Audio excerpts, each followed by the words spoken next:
¿Te has preguntado si puede una práctica energética ancestral sostenerse bajo el rigor del método científico? Bienvenido a Reiki para Mentes Racionales. Soy Nadia Cardona, investigadora científica con más de 2 décadas en investigación formal y maestra Reiki.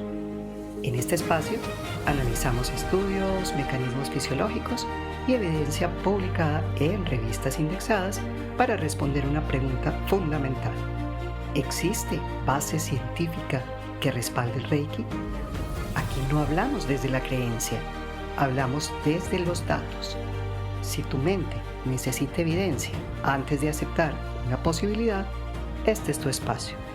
Comenzamos.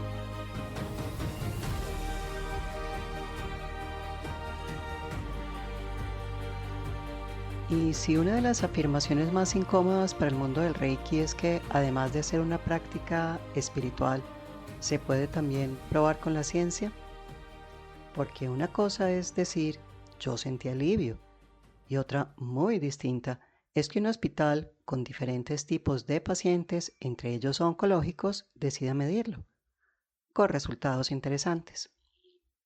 Hoy vamos a hablar del artículo titulado Evaluación de un programa de voluntariado de Reiki en 2 centros de infusión oncológica, cuyos autores son Nathaniel Dyer y 7 autores más de universidades y centros de cáncer de Ohio y California de Estados Unidos.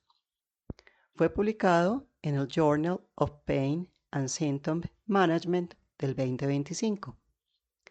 Tiene un factor de impacto de 3.5, un Site Score de 6.2, un SJR de 1.28, lo que lo ubica en Q1, y un índice H de 178. Ha sido indexado en Scopus, en PubMed y en Ambase. Este estudio científico evaluó entonces el impacto de un programa de Reiki llevado a cabo por voluntarios para atender pacientes con cáncer y otras enfermedades crónicas, quienes recibían tratamiento en 2 centros médicos hospitalarios en Estados Unidos, en donde se evaluó algo que para muchos sigue siendo polémico. ¿Qué ocurre cuando diferentes tipos de pacientes reciben sesiones de Reiki durante sus tratamientos de infusión? ¿Podría disminuir el dolor, la ansiedad, las náuseas? ¿O solamente se podría ver un efecto subjetivo? Y más importante aún, ¿por qué hospitales reales con médicos, enfermeras, protocolos clínicos y pacientes, la mayoría oncológicos, están integrando el Reiki dentro de sus programas de salud? Quédate hasta el final porque aquí vamos a evidenciar cómo los parámetros medidos fueron afectados por el Reiki. Aquí vamos a analizar no solo los resultados, sino también las limitaciones, las críticas válidas y lo que este estudio significa para quienes practican Reiki y para quienes todavía lo miran con escepticismo. Porque este podcast no existe para reemplazar a la ciencia, existe para traducirla. Y cuando una persona atraviesa un tratamiento contra una enfermedad como el cáncer, no solo enfrenta la enfermedad, también enfrenta un costo físico y emocional del tratamiento. Y aunque la medicina convencional tiene herramientas farmacológicas para aliviar muchos de los síntomas que se presentan, también existen efectos secundarios importantes. Se puede presentar dependencia, somnolencia, tolerancia al medicamento y en algunos casos una disminución significativa en la calidad de vida. Precisamente por eso, desde hace varios años, organizaciones como la Sociedad de Oncología Integrativa y el National Comprehensive Cancer Network han empezado a recomendar enfoques complementarios no farmacológicos para ayudar a pacientes oncológicos. La oncología integrativa busca entonces combinar la medicina tradicional con terapias alternativas seguras para atender al paciente como un todo. De hecho, la gran mayoría de los pacientes con cáncer recurren a algún método complementario. Aquí entra el Reiki, una práctica espiritual japonesa considerada terapia energética que busca inducir la relajación y promover procesos de bienestar mediante la colocación de las manos sobre o cerca del cuerpo sin necesariamente tocarlo. Se destaca porque es una terapia suave, segura, sin riesgos y su aceptación es tan alta que el 60% de los mejores hospitales de Estados Unidos ya cuenta con programas de Reiki y la mayoría de esas instituciones la cataloga como altamente beneficioso para los enfermos, aspecto que todavía no se tiene en cuenta en Latinoamérica. Aunque la ciencia ya respaldaba que el Reiki alivia el dolor, el estrés y el cansancio en adultos, en este caso los investigadores vieron dos grandes limitaciones en la literatura científica actual. No se habían hecho estudios que midieran sus efectos en varios hospitales a la vez en el mundo real y ningún estudio previo había evaluado si el Reiki es capaz de reducir las náuseas mientras los pacientes adultos reciben sus infusiones médicas. Ahora bien, algo importante. Este estudio no intenta demostrar que el Reiki cura, y eso hay que dejarlo absolutamente claro. Lo que el estudio evalúa es si el Reiki puede ayudar a disminuir síntomas asociados a tratamientos inyectables ambulatorios que pueden generar efectos adversos. ¿Quiénes hicieron el estudio? Este trabajo se realizó en 2 centros de infusión en Estados Unidos y es importante aclarar que un centro de infusión para adultos es una clínica ambulatoria donde se administran medicamentos, terapias biológicas o fluidos directamente en el torrente sanguíneo, es decir, por vía intravenosa. Y esto permite a los pacientes recibir tratamientos médicos especializados y regresar a casa el mismo día sin necesidad de hospitalización. Estos espacios están diseñados para tratar afecciones complejas y enfermedades crónicas. El estudio entonces evaluó un programa de voluntariado Reiki dentro de 2 hospitales reales bajo condiciones reales. No en un retiro espiritual, no en un centro alternativo, tampoco en un entorno diseñado para creer. Se hizo en hospitales. Eso es importante porque acerca el Reiki a un contexto clínico observable. Se incluyó a personas adultas mayores de 18 años que asistían de manera ambulatoria a recibir tratamientos de infusión como por ejemplo quimioterapia y aceptaron voluntariamente recibir esta terapia. No se pusieron restricciones ni criterios de exclusión complicados. Cualquier paciente interesado podía participar y esto se llevó a cabo entre marzo de 2022 y febrero de 2024. Se realizaron 392 sesiones de Reiki en 268 pacientes diferentes. Ahora, ¿por qué la diferencia entre las sesiones y los pacientes? Simplemente porque algunos de los pacientes tomaron más de una sesión. La edad promedio fue de 63 años. Y es importante aclarar que aun cuando había diferentes tipos de enfermedades evaluadas, el 89.2% de los pacientes que participaron en el estudio eran pacientes oncológicos. Precisamente por esto, muchos de los resultados pueden ser aplicados a esta población. El estudio se llevó a cabo en salas de infusión que contaban tanto con habitaciones privadas como también compartidas y algunos pacientes estaban sentados en sillones, otros en camillas y en espacios o privados o semiprivados. ¿Quién estaba en las sesiones y cómo eran? Eran terapeutas voluntarios. El servicio fue brindado por un equipo de 12 practicantes de Reiki, donaron su tiempo sin recibir nada a cambio. Entre ellos había tanto personal del hospital como, por ejemplo, enfermeras o estudiantes de medicina, pero también habían miembros de la comunidad. Todos tenían diferentes niveles de experiencia, pero fueron capacitados previamente para adaptar la práctica del Reiki a un entorno hospitalario. Cada sesión duraba entre 15 y 20 minutos. Se realizaba en la misma silla o la camilla donde el paciente estaba recibiendo sus medicamentos. Los terapeutas aplicaban un protocolo flexible en donde colocaban sus manos suavemente en diferentes partes del cuerpo del paciente o también las podían mantener a una corta distancia sin tocarlo si se trataba de zonas corporales sensibles. ¿Cómo se recolectó y se midió la información? Justo antes de empezar la sesión e inmediatamente después de terminarla, los terapeutas le entregaban a los pacientes un cuestionario electrónico para que respondieran, bien sean sus propios teléfonos o, en el caso de que no contaran con su teléfono en el sitio, se les facilitaba un iPad. El sistema informático utilizado ocultaba las respuestas del paciente.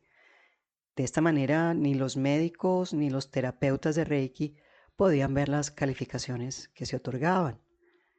Esto garantizaba que los participantes respondieran de forma totalmente honesta y sin ningún tipo de presión. Con respecto a los síntomas evaluados, los investigadores utilizaron una herramienta clínica conocida por su sigla ESAS, que es una escala ampliamente utilizada en oncología para medir síntomas como el dolor, la fatiga, ansiedad, náuseas y el bienestar general. Los pacientes entonces calificaban del 0, que significaba nada, al 10, el peor nivel posible, la intensidad de los síntomas. Al final, también puntuaban su satisfacción con la terapia y también podían dejar comentarios escritos sobre cómo les fue con su experiencia. Con respecto a la escala que les acabo de mencionar, es importante aclarar que los investigadores definieron que una mejoría clínicamente significativa equivalía a una reducción de al menos un punto de la escala.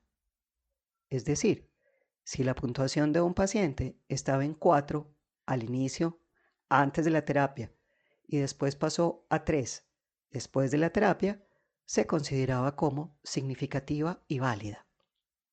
El nivel de satisfacción entonces, al terminar con la sesión, se evaluó mediante una escala también de 0 a 10, en donde 0 era nada satisfecho y 10 era totalmente satisfecho. Se dejó un espacio en blanco para que los pacientes escribieran libremente cualquier comentario o pensamiento sobre cómo se habían sentido durante la sesión. Clasificaron las palabras como si fueran números y con los comentarios de texto libre los investigadores hicieron un proceso llamado búsqueda de temas emergentes. Leyeron todos los escritos y los agruparon en categorías comunes. Por ejemplo, todos los comentarios que hablaban de sentir calor se agrupaban en una caja de sensaciones corporales y los que decían gracias en una caja de gratitud. Esto les permitió demostrar que, además de bajar los números del dolor, la experiencia emocional de la terapia podría ser positiva. Con respecto al diseño experimental, ¿cómo se organizó el estudio? En el mundo de la ciencia, este estudio se clasifica como un estudio observacional antes y después. En palabras sencillas, que no hubo laboratorio ni condiciones artificiales, de tal forma que los investigadores no alteraron la rutina del hospital, simplemente se sentaron a observar y registrar lo que pasaba en el mundo real cuando se les ofrecía Reiki a los pacientes durante sus quimioterapias o sus otros tratamientos. La clave del diseño fue medir cómo se sentía el paciente exactamente antes de empezar y cómo se sentía después de recibir Reiki durante 15 a 20 minutos. Una limitación importante es que no fue un ensayo clínico aleatorizado, pero hubo algo muy valioso. Hubo observación en condiciones reales. Todos los que participaron sabían que estaban haciendo Reiki y querían recibirlo.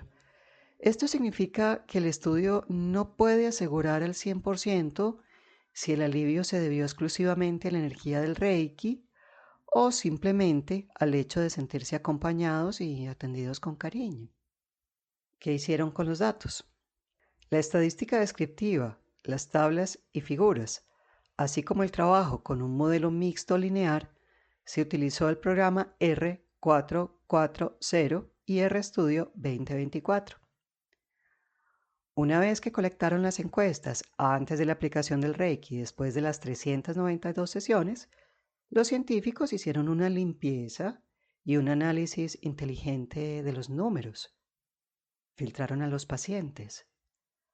Para saber si el Reiki realmente aliviaba el dolor o las náuseas, los investigadores separaron los datos. Decidieron analizar matemáticamente solo a los pacientes que ya tenían al menos un poco de malestar antes de la sesión. Si un paciente entraba a la sesión con 0 náuseas, pues no tenía ningún sentido evaluar si el Reiki se las quitaba. Otra cosa que hicieron es que ajustaron las matemáticas para los pacientes repetidos. Como este estudio duró casi 2 años, hubo pacientes que recibieron Reiki en 2, 3 o más visitas al hospital. Si sumaban todas las encuestas a la fuerza, sin hacer este ajuste, los pacientes que fueron muchas veces podían alterar el promedio general. Así es que usaron un modelo matemático especial que ajustó los datos para que las experiencias de los pacientes repetidos no distorsionaran el resultado final de la muestra.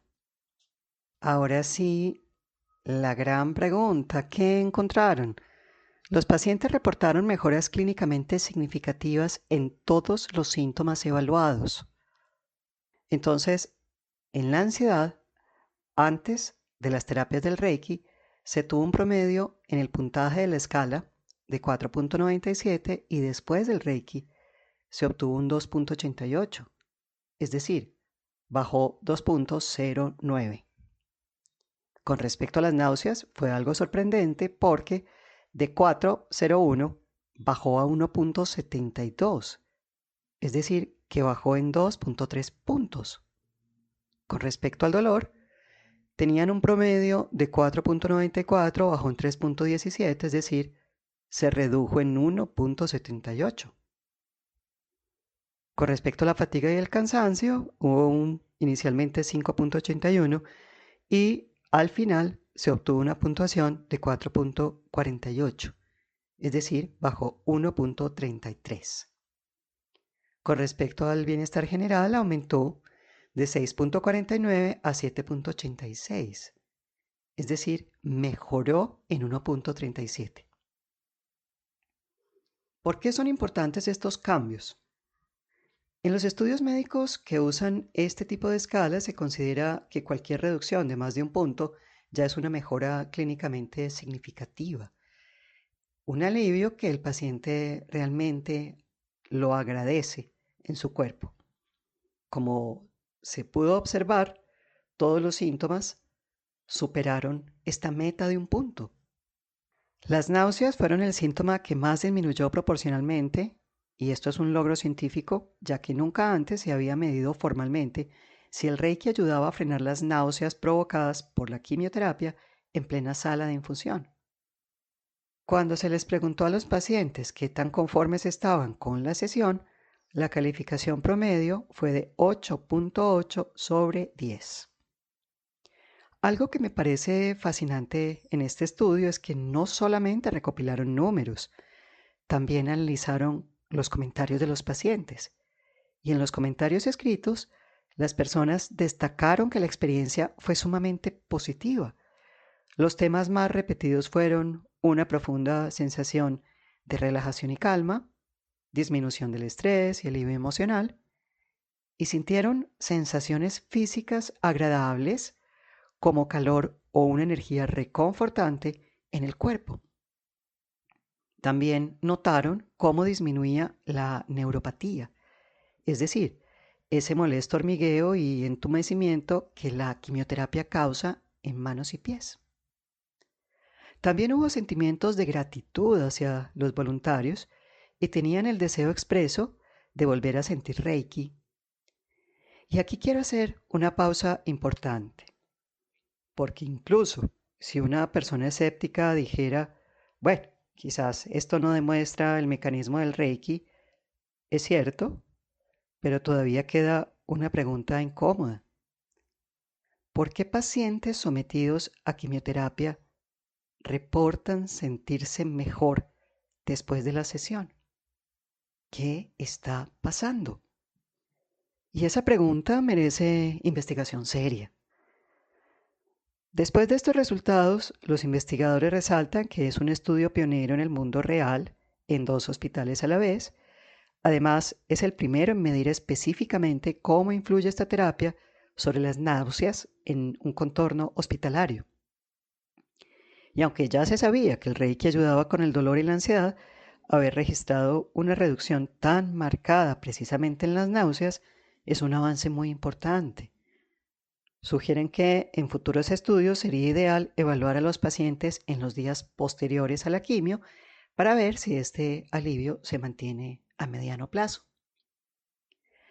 También resaltan como una gran fortaleza que la muestra de pacientes fue demográficamente diversa, ya que más de una cuarta parte de los participantes se identificaron como afroamericanos, lo que permite que las conclusiones sean más representativas de la población general. Asimismo, los cambios en los cuestionarios, como los testimonios de los pacientes, quienes describieron sentir calor, relajación y menos hormigueo, coinciden con lo que la literatura científica ya ha reportado en otros lugares del mundo. Este estudio demuestra algo importante, que dentro de un entorno hospitalario real, muchos pacientes reportaron mejoras inmediatas relevantes después de recibir Reiki. Y eso tiene valor clínico, especialmente en medicina integrativa. A pesar de estos resultados, los propios autores reconocen varias limitaciones importantes. Por ejemplo, no hubo un grupo de control. Pudieron existir pacientes predispuestos con un sesgo de selección, porque como para participar en las sesiones de Reiki era completamente voluntario, las personas que aceptaron ya tenían una mente abierta o la expectativa de que esto les iba a hacer bien. Otra cosa importante es que debido a que las encuestas se respondían justo al terminar la sesión, el estudio solo demuestra un beneficio inmediato. En realidad no se sabe cuánto tiempo duró ese bienestar en el cuerpo de los pacientes y no sabemos si esos beneficios duran horas, días o semanas. Con todo esto, ¿qué proponen los investigadores para el futuro? Para resolver estas limitaciones y mejorar la evidencia, los investigadores concluyen que el éxito del programa justificaría expandir el voluntariado de Reiki a más centros de salud para poder tener una base de datos mucho más grande e incluir grupos de control activos. Con todo esto que les he contado, esta conversación se vuelve realmente interesante. No se trata de intentar poner al Reiki en guerra contra la ciencia, porque quizá el futuro no está en reemplazar una por otra. Se trata de encontrar sistemas para investigar honestamente qué experiencias humanas todavía no entendemos completamente. La medicina moderna es increíble, pero también es cierto que durante décadas subestimó el estrés, la emoción, la conexión mente-cuerpo y el impacto fisiológico de estados de relajación profunda. Con estos resultados, la pregunta quizá no debería ser, ¿crees o no en el Reiki? Porque podría no ser cuestión de creencias. La pregunta quizás debería ser, ¿qué mecanismos están ocurriendo aquí que todavía no comprendemos del todo? Los investigadores entonces concluyen que ofrecer Reiki a pacientes ambulatorios mientras reciben sus infusiones es una estrategia segura, económica y muy efectiva para brindar alivio inmediato. Este estudio no convierte al Reiki en una cura milagrosa, pero sí aporta evidencia interesante para considerar que, como terapia complementaria, podría ayudar a aliviar síntomas físicos y emocionales en pacientes oncológicos. También demuestra algo socialmente relevante. Existen hospitales importantes que están dispuestos a investigar estas prácticas en lugar de descartarlas automáticamente. Y eso importa, porque el verdadero pensamiento racional no consiste en negar experiencias humanas, consiste en investigarlas con rigor. Si este episodio te ayudó a mirar el Reiki desde una perspectiva más crítica, más abierta o más informada, te invito a seguir este podcast.